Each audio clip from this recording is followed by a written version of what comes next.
Hey everyone, this is BRAINWAVEZ, and in this video I'm gonna show you how to make dubstep in the style of artists like Substance or Wraz.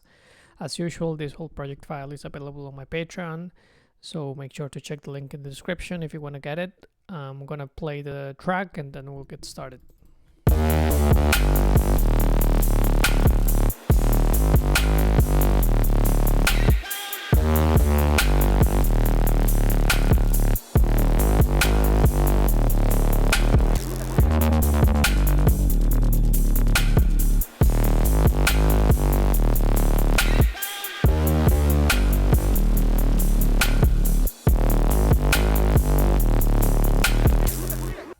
Alright, so starting with the drums, there's a couple of things that I did. The kick and snare are pretty standard, but the hi-hat, even though it's a simple pattern, I introduced some track delay with the track delay function in Ableton. Basically, if you press this D button in here, you get this menu and you can adjust the track and adjust the delay for that track specifically.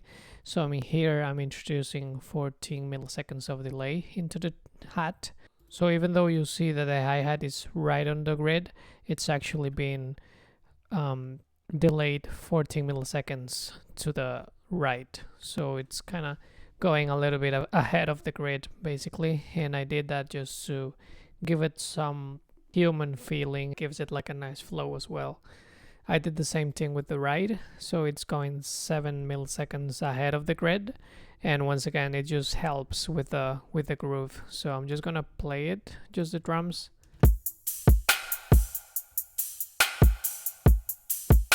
So yeah, just a little trick that maybe not everyone knows. I've had some students that don't know that the track delay exists even, so I think it's cool just to mention it real quick. I'm just gonna continue with the synths. I have a sub bass, then a main layer or my main sound, and then like some layers and a couple of variations basically, just to keep evolving the sound throughout the whole drop. So my sub bass is only hip hop sub bass. I have that cut at 100, so only the sub frequencies is what I'm using. Then my main layer and everything else is on Serum. I didn't do any post-processing, just a little bit of EQing. So this is how the main bass sounds.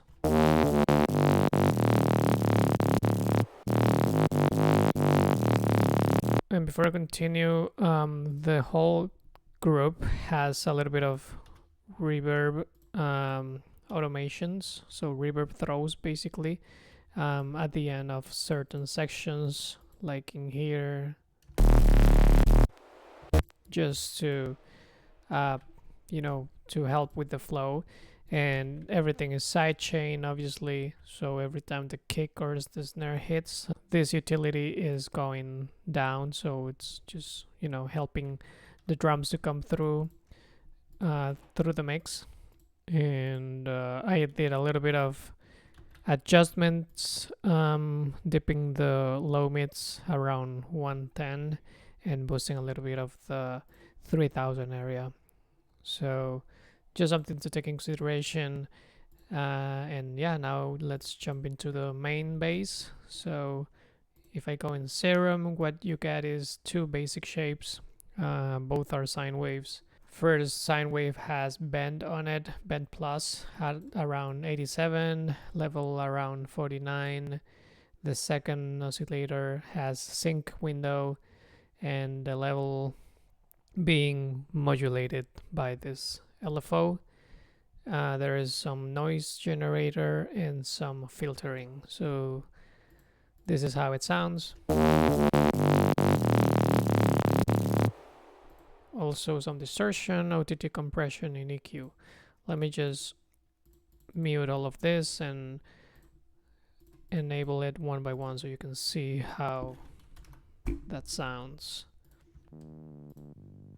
So right now it's only the sine wave with the bend plus, not too much going.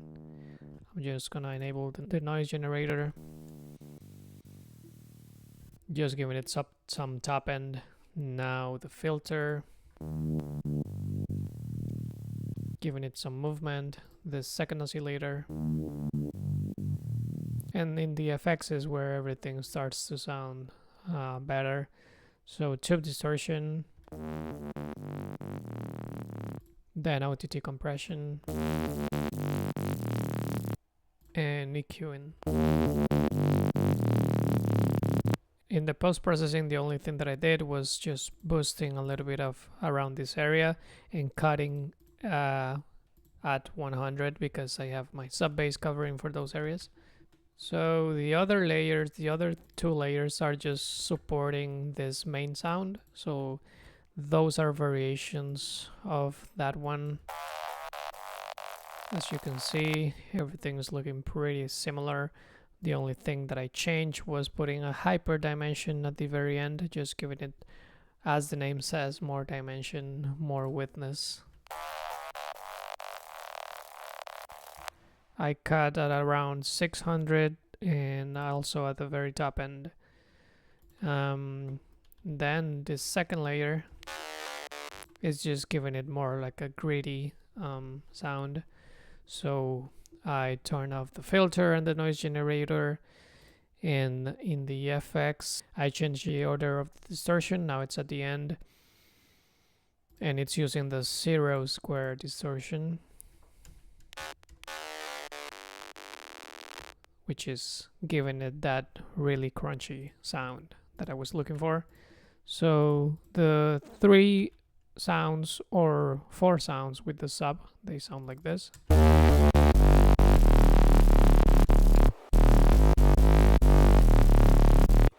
So pretty full, that's what I wanted. Then at the very end of the first half of the drop, I have this other sound that is playing with the main bass.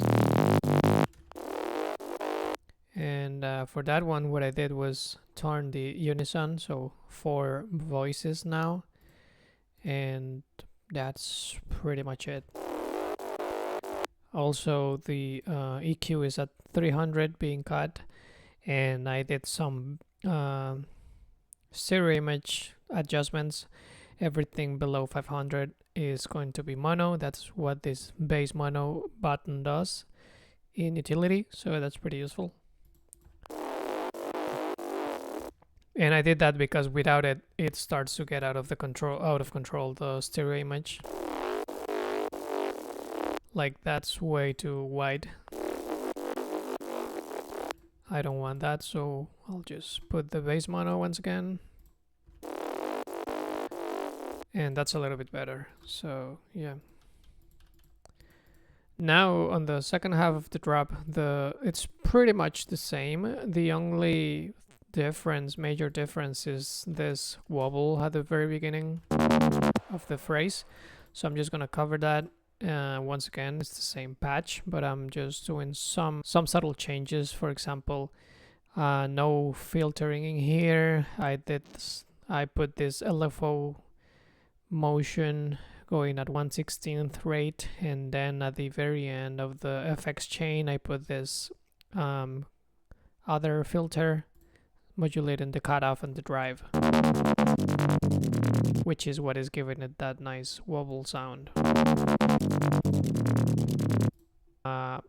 In the EQ you can see that I cut at 100 because once again I have my sub bass in here, and I'm boosting a little bit of the 1000 area.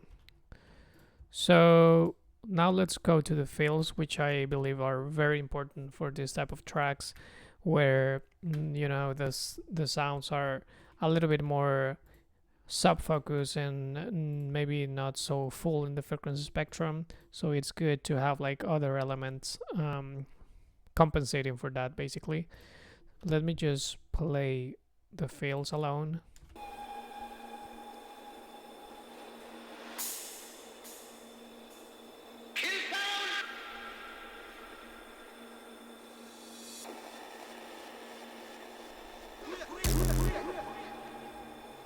As you can tell, a lot of reverb, a lot of like noisy ambience. So I have this high pitch sound first, that I constantly use in my songs. It just helps a lot with the vibe and, you know, feeling the frequency spectrum as well. Then I have this drone ambience. Then this tonal reverb layer. A lot of reverb going, you know, throughout the drop. One vocal again with tons of reverb and delay on that one, and then a couple of crashes once again, delay and reverb, some reverbs, one bass fill, and this type of downlifter with redux just to give it like a nice texture. So that's helping a lot with filling the track. And something that is also helping is the hi-hats. If I mute the hi-hats, you're gonna notice a huge difference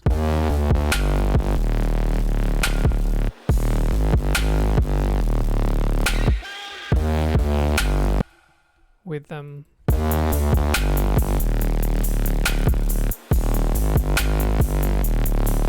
It's just helping a lot to keep the groove and the flow going throughout the drop. So yeah, this tutorial was actually a suggestion from someone in the comments from my previous videos. So if you guys want me to cover any other artists, please let me know in the comments. I'll try my best to do a tutorial. But yeah, thank you very much for watching. Once again, this whole project file is available on my Patreon, so check the link in the description if you want it. Please leave a like, comment, subscribe, and I hope I see you around.